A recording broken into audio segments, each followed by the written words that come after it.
Welcome to MD Iman channel. আসসালামু আলাইকুম ওরহমতুল্লাহ আলাইহ ওবরকাতু। 13 জানুয়ারি 2026 মঙ্গলবার। বিশ্বব্যাপী মুসলিম উম্মাহর দৈনিক পরিস্থিতি রিপোর্ট। ফোকাস: ফিলিস্তিন, সিরিয়া, সুদান, ভারত এবং রোহিঙ্গা সংকট। ফিলিস্তিনের গাজা উপত্যকায় মানবিক বিপর্যয় চলছে। ইসরায়েলি আগ্রাসনের ফলে নিহতের সংখ্যা ৭১,৪২৪ ছাড়িয়েছে।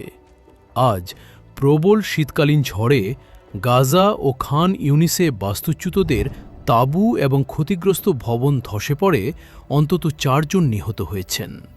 তাদের মধ্যে ৩ জন নারী এবং ১ জন শিশু। গাজার অবকাঠামো পুরোপুরি ধ্বংস হয়ে যাওয়ায় শীতকালীন ঝড় এখন বোমার মতোই প্রাণঘাতী।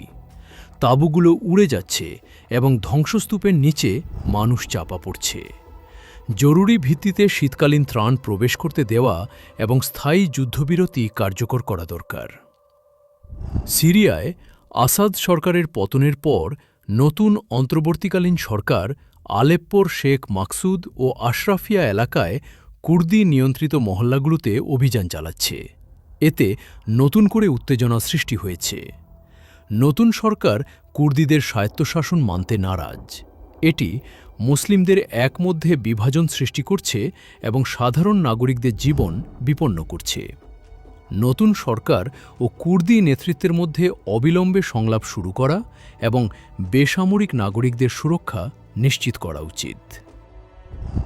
সুদানের গৃহযুদ্ধ আজ ১০০০তম দিনে পদার্পণ করেছে।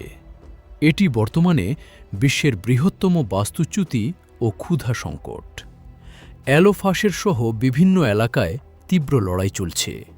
নিহতের সংখ্যা ১,৫০,০০০ ছাড়িয়েছে এবং ৯০ লাখের বেশি মানুষ বাস্তুচ্যুত। খাদ্য নিরাপত্তা পুরোপুরি ভেঙে পড়েছে।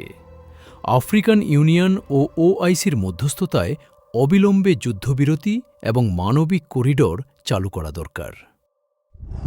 ভারতে ২০২৫ সালে পাশ হওয়া বিতর্কিত উমিদ অ্যাক্ট বা ওয়াকফ আইন সংশোধনীর বাস্তবায়নের বিরুদ্ধে মুসলিম সংগঠনগুলোর আইনি লড়াই ও প্রতিবাদ অব্যাহত রয়েছে।